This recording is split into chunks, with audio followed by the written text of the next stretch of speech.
How do you show up for your grieving friend? You feed him. You feed them. I'm Leslie. I'm Natalie. My sister, and this is Casserole Core. Recipes for griefy times. What are we gonna make today, Nat? Comfort casserole. It's not your traditional casserole. It's Mexican adjacent. Casserole is the ultimate grieving food. So we're gonna talk a little bit more about grief and showing up, but let's get into this recipe. Natalie's the cook in the family. No one ever called me the cook. We're starting with olive oil. We're gonna add our ground meat.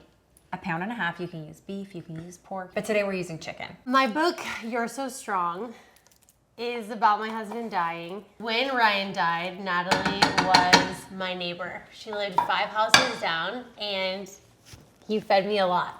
I did. So what are we doing? We're chopping onions? We're gonna chop onions, and I actually know that you're not a complete idiot in the kitchen, so you can't chop an onion. I do I'm gonna know trust how. you with I know that, how to and chop an onion. Okay. I'm gonna brown the meat. Okay. Oh. That's how I do it. Okay, great. Wait. No, it's not. I knew how to chop an onion.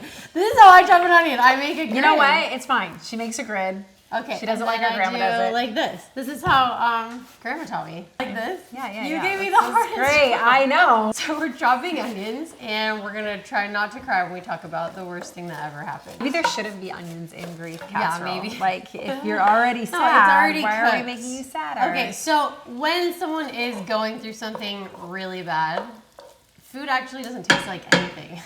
It tastes kind of like cardboard. I think probably almost every night of that first year. And even if the food didn't taste anything to me, you were feeding my children. There was so much love. You were keeping us alive.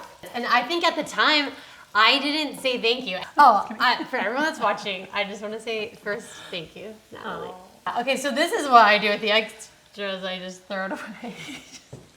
Okay, now we're chopping a bell pepper. A bell pepper. How do you chop a bell pepper? Okay, are we dicing it?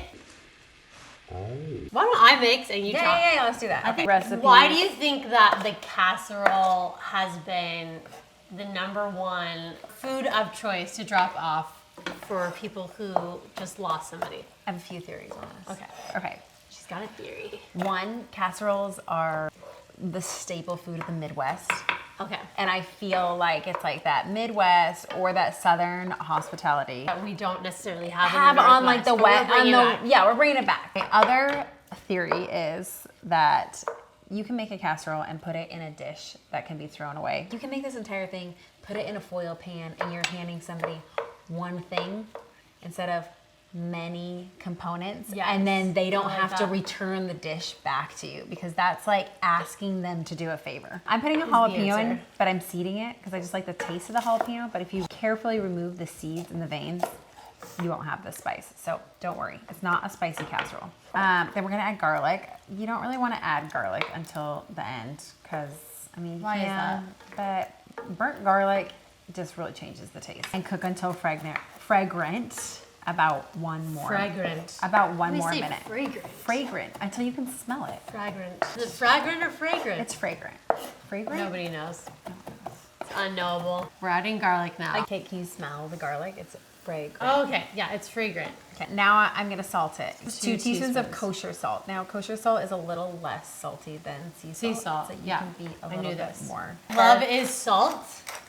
Love is melted cheese. It's supposed to be like a half a teaspoon of pepper, but I feel like I'm like 10 turns. We're adding flavor because again, food tastes like cardboard when someone dies. So adding chili powder. Yeah, two tablespoons of chili powder. Flavor. Okay. And just so everyone knows, chili powder should not be spicy. Most chili powder you buy at the store, unless you buy hot chili powder, is going to be pretty mild. When in doubt, when words fail, just feed them. Okay. I'm draining the kidney beans. And putting in 1 can of kidney beans. Fiber, protein. Fiber's the new protein. It is. Not all of it. I'm 40 now, so I need all the things. She's older than me. I need this. And we're dropping in a can of black beans. And we're just still mixing. Okay, next step, we're gonna add some tomatoes.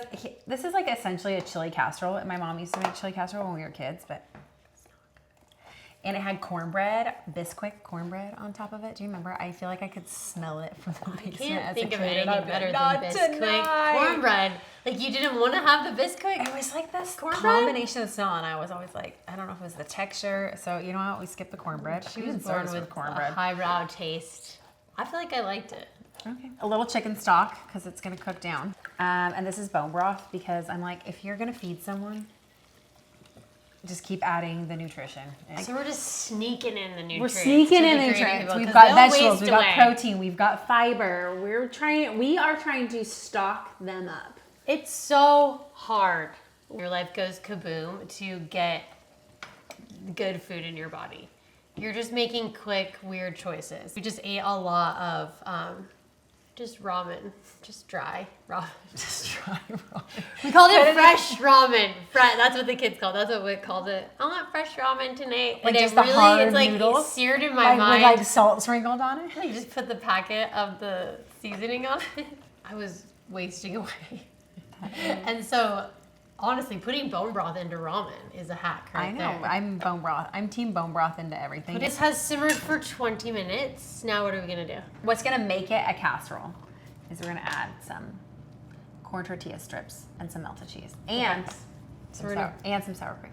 Oh, yes, to the sour cream. So I'm just going to cut the corn tortillas. I got 4 and here. I'm going to grate the cheese.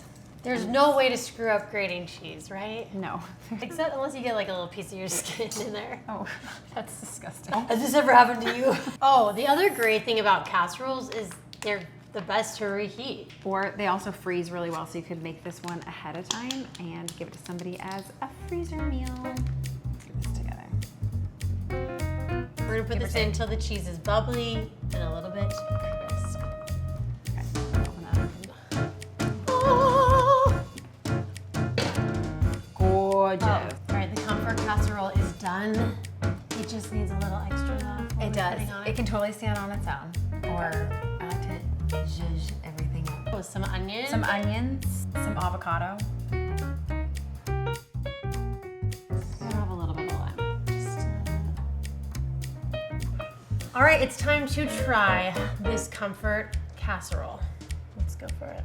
Casseroles are perfect when things are awful, but you still gotta eat.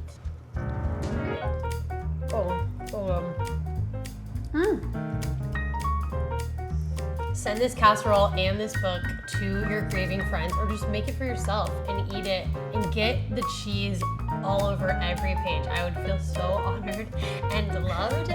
And if you love Natalie and her cooking, she's in this book quite a lot. And every page that she's in, she is feeding me.